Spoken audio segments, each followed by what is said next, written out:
Hey guys, it's been a little while. Real life is all consuming, as you guys might imagine. So I've been a little busy. Traveled around, went to DC, played in Modern event. I'm going to be putting up a little video kind of recapping that in the future for you guys to be able to enjoy. Started back up with Modern Magic Monday Season 6. We've gone 2 weeks now. So, pretty exciting as it stands. We're going to be broadcasting the third week coming up this coming Monday. So if you guys haven't seen that, check over YouTube and Twitch, of course, at Modern Magic Mondays. Simple and easy for you guys to be able to find. And some people have been requesting this list for a while. So I've been figuring, okay, I need to record another video. I've got a great idea for the one after this. I just got to get in touch with somebody about an idea I have in mind. Announcement of an announcement almost. For the next one will be a little different. I started up at least a standard one. I haven't been able to release the second episode for standard because of how all-consuming life has been. But that happens. But hope you guys' modern stuff's been going well. Figured why not talk about a deck that we haven't discussed yet, and one that's still pretty popular for those that like this sort of style. And of course, if you clicked on the link, you already know we're discussing Tron, and we've talked about Tron Eldrazi before. If you've missed that video, check it out. This one is, of course, the newest. I say newest, like the newest flavor of Tron, right? The original stuff that people were running around like years ago now was red green. That was like, oh, this is the best, right? This does so well. Then they decided, hey, we need to add white in because we get Path to Exile, we get Rest in Peace, we got some sweet cards because Dredge and Infect are doing so well. We just need other ways to help deal with it. And now, hey, there's some sweet cards in black. Let's see about running black, especially because there's some annoying creatures that get really big as you lose your life. Talking about Death Shadow, those sort of lists that are running around. So having extra ways to deal with that's nice. So we're going to talk, of course, green, black, Tron. So let's pop into it. Look at our list. We've got 2 to discuss, pretty much all the same, but we're going to go over them just like we normally do. So if you are not familiar, I'm looking at of course the sideboard card here, but if you're not familiar with Tron, we're going to talk about our lands, right? That's the whole point of the list, right? Talk about lands. So we've got the 3 big ones, the Urza lands, right? Tron has been assembled, all that kind of good stuff. So normally they tap for a colorless, but if you have all 3 of them, the power plant, the mine, and the tower, they produce extra mana. Power plant and mine both would produce 2 mana, and the tower produces 3. Okay, makes sense, guys. The land bases that you're going to see these lists running are between 19 and 20 lands. Okay, makes sense for Modern. Yeah, makes perfect sense for Modern. So you can see a full play set of each mine, power plant, tower. Cool, makes sense on how we'd be running that. Because the whole idea of this deck is battle cruiser magic. I'm going to generate a lot of mana, right? On turn 3, you could have natural Tron, which is meaning that they play a mine, they play a power plant, they play a tower. Not necessarily in that order, but by turn 3, they can produce 7 mana. Right? Natural Tron, boom, Tron's assembled. Let's see what we can get. So we got to ramp up into something big, right? Battle Cruiser Magic. I'm going to be able to cast this thing that costs a lot. Other lands we'll discuss, of course, because, hey, the deck revolves around getting a lot of mana from your lands. Sanctum of Ugin is in here as kind of a nice search effect now that our Eldrazi finder is not there. People were running, of course, our... now I'm blanking on that land that helps you find an Eldrazi. Regardless, it's banned in Modern, so we don't have to worry about it. But Sanctum of Ugin is in here. Taps for a colorless, or you can be able to find something that costs 7 or greater. Or when you cast something that costs 7 or more mana, you can sack this and search your library for a colorless creature card, reveal it, put it to your hand. Basically, you can be able to find your way to win, if you will. Like, you can say, hey, I'm done playing with you for now. We've done this little dance for a little bit. Now I'm just going to cast Ulamog and kill you. We'll talk about that when we get to the creatures and stuff. So Sanctum and Mugen, all lists are at least running 1. Some might do 2 or something, but 1's really, you need at least 1. We've got our Ghost Quarter. This is, you have that flex spot available, depending on how you want to build it to be able to sneak in that Ghost Quarter if you want. It's nice, pretty relevant with man lands running around, or if you're facing the mirror, it works out pretty well. Then we've got our producers of colored mana, right? You see all this is colorless. We've got our Llanowar Waste, taps for a colorless, or you can lose a life, get a green or a black, 3 Blooming Marsh, that kind of fast black-green land, a single swamp, and a single forest. So, okay, cool. Makes a lot of sense. We'll talk about our kind of other spells that we've got. Now we're going to go into our kind of 2 big ramps into, like the way to kind of help us end the game, right? So we've got, you've got your 7 mana, right? Turn 3. Here's the great play that you got. You can be able to just cast a Karn Liberated. What? Yeah, so you get an awesome Planeswalker here. 6 loyalty. You can +4 it and make a target player exile a card from his or her hand. So it could be your opponent, it could be you, whatever you want to do. Or -3 and just exile target permanent. It can be a land, it can be enchantment, artifact, creature, another Planeswalker, whatever you want to do. Karn can do it. So that is really nice. If you like that sort of aspect, this is kind of a way to go, right? You also have Ugin, the Spirit Dragon. He kind of is our board wipe Planeswalker, if you will. You see there's 2 in this list, but there's a whole play set of Karn Liberated because that extra Ugin costs 8, well Karn is 7, so you can say on turn 3 I can have a really powerful Planeswalker, right? And then it's really hard to answer because, hey, if it's going against a deck that's all about the single Pierce style strategy, you can just take away their 1 Pierce guy and be in a good spot.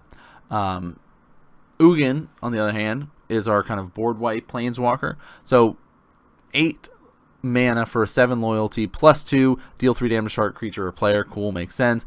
-X. This is our board wipe effect here. Exile each permanent with converted mana cost X or less. That's 1 or more colors. Alright? Does not work against Affinity, by the way. Does not work against Eldrazi, by the way. Has to be at least 1 or more colors. So we do have that aspect going in it. There's 2. Can easily sideboard out if you're playing against something like that. But, does really well against the other creature-based decks that are running around the format. And then -10. I didn't really talk about Karn's ultimate. I didn't really talk about the Ugin's yet, but -10 can happen pretty easily because, of course, 7 loyalty. You uptick it twice. Hey, guess what? Now I can -10, gain 7 life, draw 7 cards, and put up to 7 permanents from my hand onto the battlefield. That's really sweet. Karn, on the other side, is -14, and you restart the game. Right? Restart the game, leaving in exile all non or permanent cards exiled with Karn Liberated, and then guess what? You put them onto the battlefield under your control. So you basically say, okay, hey, all these things that I've exiled, either by plussing him or minusing him, I now get to make a pile with it. We're going to shuffle up everything. Pass, cut, cool, alright, start, draw 7, oh, sweet.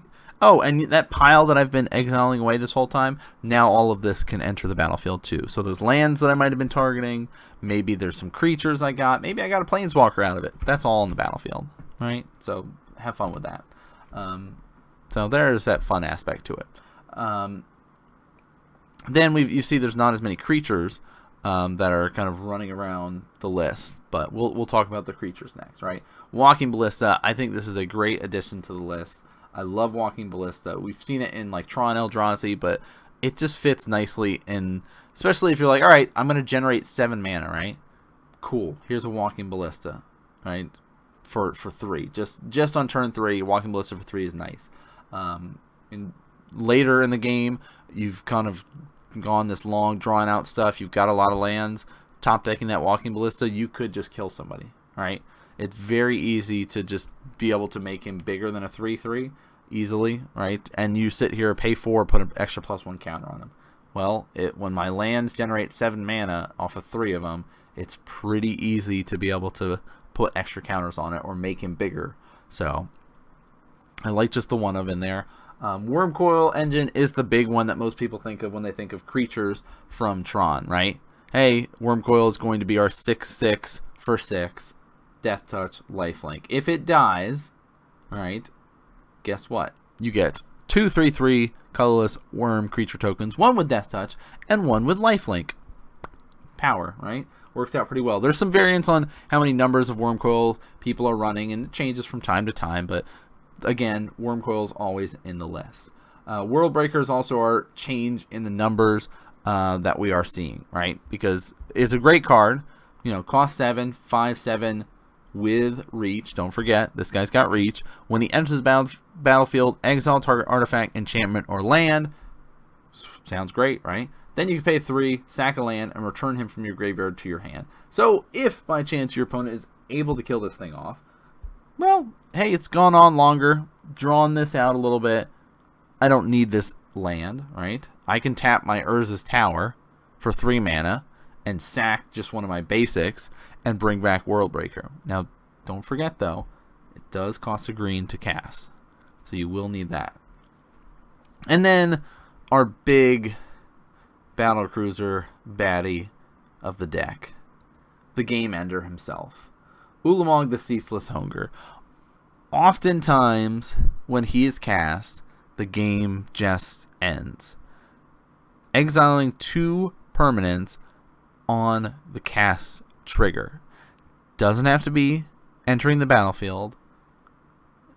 If he gets countered, that's fine. I'm still casting this card. You're still going to lose 2 of your permanents. Could be your 2 creatures, could be those 2 lands, man lands you have. Maybe it's cutting you off of a color from your mana pool.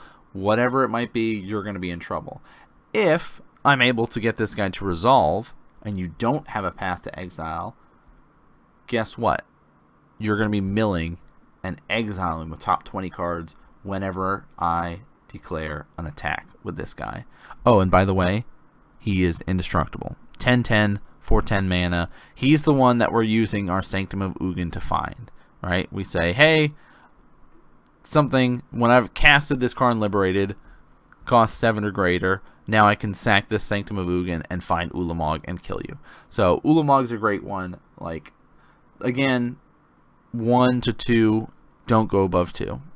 That's kind of the synopsis of it, right? Don't want to go above 2 for it. So we see this. This is kind of our end game. Karn and Ulamog are our best bets for the deck, right? That's what's got the most power in it.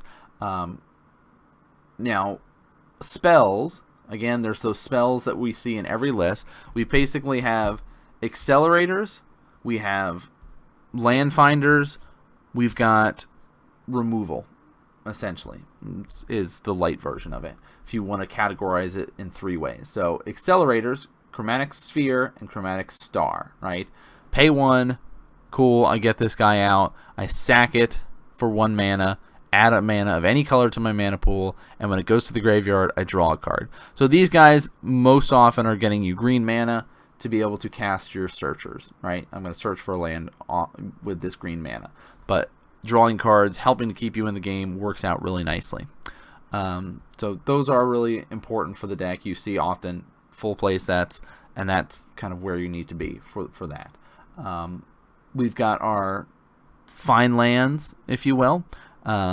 Expedition map, again, play set, because the whole objective is I need to get to Tron as quickly as possible. I need to get all of my Urza lands into play as quickly as possible. Power plant, mine, tower, sweet, and I need to get them now, right? So expedition map, cost 1, pay 2, sack it, search your library for a land card, reveal it, put it to your hand, shuffle your library. Seems good. Sylvan Scrying, same thing, 2 mana. You do need a green to be able to cast that, right? Find that land. And then Ancient Stirrings is both find a land or find a threat. Okay? So you pay 1 green, look at top 5 cards of your library, reveal a colorless card from among them, put that into your hand. Seems good. Colorless card can be any of the creatures, can be any of the planeswalkers, or land. And then you got to put the rest in the bottom any order. So that is really nice that you basically can say, well, I've already got Tron, or hey, I've cracked a star, I've cracked a sphere, drew a card, got a green mana. Now I'm going to use this Ancient Stirrings to try to find Maybe I will. Maybe I won't. Who knows? We'll see. We'll see if we can find that last Tron piece, right? And then, oh, cool, I did. Or, oh, well, there happens to be a Karn in here. I'll take the Karn instead of that last Tron piece, and then use a map or something to be able to get the last piece. So there are those aspects of it. Now, Relic of Progenitus, I kind of glossed over it. It's Accelerator, essentially, for this deck. Also pulls double duty and can hate on other decks. Like if you're playing against Goyf, you know, you can do stuff like that. If you're playing against like a control deck that's running Snapcasters and stuff, you can get rid of stuff like that. And really, it's just like, hey, double duty, but really I'm looking to draw a card off it. So that is nice. Now we've got our removal stuff. So the colorless removal, our board wipe, Oblivion Stone. Again, 2 to 3 is really what you're seeing in a lot of lists. Don't really want to go above that. 4 is overkill, in my opinion. But cost 3, so hey, maybe I don't have Tron assembled right now. I've got 2 power plants and a mine, and I'm waiting for a tower. But I can cast an Oblivion Stone turn 3, and then next turn, if I need to, I can wipe the board. Because you can pay 5 mana, sack Oblivion Stone, destroy each non-land permanent without a fate counter on it, then remove all fate counters from all permanents. That extra stuff only matters if you're placing fate counters, right? Pay 4, put a fate counter on a target permanent. So you could say, well, I'm under slight pressure right now, but I have this Planeswalker, right? Or I have this Worm Coil or something, and I would rather keep the 6/6 instead of get 2 3/3s. So I'll put a fate counter on that Worm Coil, so he'll stick around once I pop this Oblivion Stone and kill everything else. Or I want to keep that Planeswalker of mine, so I'll put a fate counter on it. So you can do some shenanigans with that. Now, our other removal that we've got kind of goes with, why are we running black? What's the big draw to running black? Well, as you might imagine, Fatal Push, Collective Brutality. Fatal Push is kind of a consistent thing. If you're running black, you should be running Fatal Push, right? If you're not familiar with it, 1 black, destroy target creature that has converted mana cost 2 or less. Revolt, you can destroy something that costs 4 or less instead. Not too hard to get Revolt with your spheres and your stars and things like that cracking. So that is a nice way to look at it. Push kills majority of the stuff in Modern. Does not kill the Eldrazi there. If you're playing against like a Grixis Death Shadow, hey, Tasigur, Gurmag Angler, you're not killing those. But for the most part, you're killing off a lot of things with Fatal Push. Good enough to include 3 in this list. Collective Brutality, we've got 2 of in here. Such an amazing card. Like, all-star of a card here. It's one of our escalate spells. So normally it costs 2. You can escalate by discarding a card, but you choose 1 or more. Target opponent reveals his hand. You get to choose an instant or sorcery. Discard it. Target creature gets -2/-2. Target opponent loses 2 life. You gain 2 life. Such a versatile card. Stripping away your opponent's cards, gaining some life, killing off a creature. Like, this is all things that I want to do, right? Who doesn't love doing those sort of things? So those are really the main reasons to start running black. You've also got access to disruption from the board, right? Thoughtseize, Duress is in here, additional Collective Brutality. You can even start running Dismember. Those are awesome. Again, green, like we've seen, you get access to like Nature's Claim. You get access to Thragtusk, stuff like that. That's really important. Thragtusk is like all-star for Tron and that extra life. You can get Beast off it, but really it's the life that's important. So other stuff that this list is opting for here is our Crucible of Worlds. People try to kill the Tron lands to stop them from accelerating, going off. So having a Crucible on the board is really nice. Grafdigger's Cage. Well, again, we talked about Snapcaster and doing things like that. And if you're playing against a chord-based deck, you know, just an extra hateful thing. Pithing Needle, again, that targeted stuff, dealing with Planeswalkers, annoying things, stuff like that. Ratchet Bomb, extra removal here. I really like this like inclusion of the Spyglass. It's basically Pithing Needle for 1 more, but you get to look at your opponent's hand.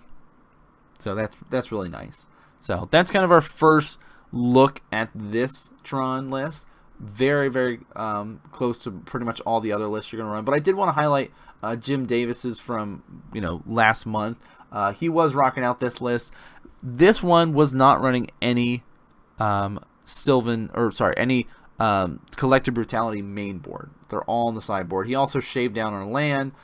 Didn't opt for that one swamp. Opted for saying, hey, 2 forests, got my Blooming Marsh, my Land of Warways, that's it. Sanctum's in here. The playset of Mines and Towers, cool. Again, playset of Karn, 2 Ugin, 1 Ulamog, a World Breaker, 3 Wormcoil. So up the Wormcoil count. I think the last list was running 2, but again, it's really how you want to work it. The Walking Ballista's in there. And our spells, cool, Star, Sphere, Map, yep, makes sense. Ancient Stirrings makes sense. Sylvan Scry makes sense. At 3 Relic here. So again, really maybe an increase in the Jeskai control that we're seeing over the couple of months now. Having extra Relic in there is pretty nice. Again, 3 Oblivion Stone, extra removal, 3 Fatal Push. Sideboard, additional artifact hate here. Seal of Primordium, Nature's Claim, seems pretty nice. There's our Lone Swamp. Ghost Quarters also there. So adjusting our land base to be able to include those. We don't have our Crucible for this list, but we've also got our Double Thoughtseize, 4 Collective Brutality all on the sideboard, and then our 3 Thragtusk. So really, if you want to play Green-Black Tron, the draws to playing the black version is Fatal Push, Collective Brutality, Thoughtseize. Those are the 3 big things that you're going to want to play.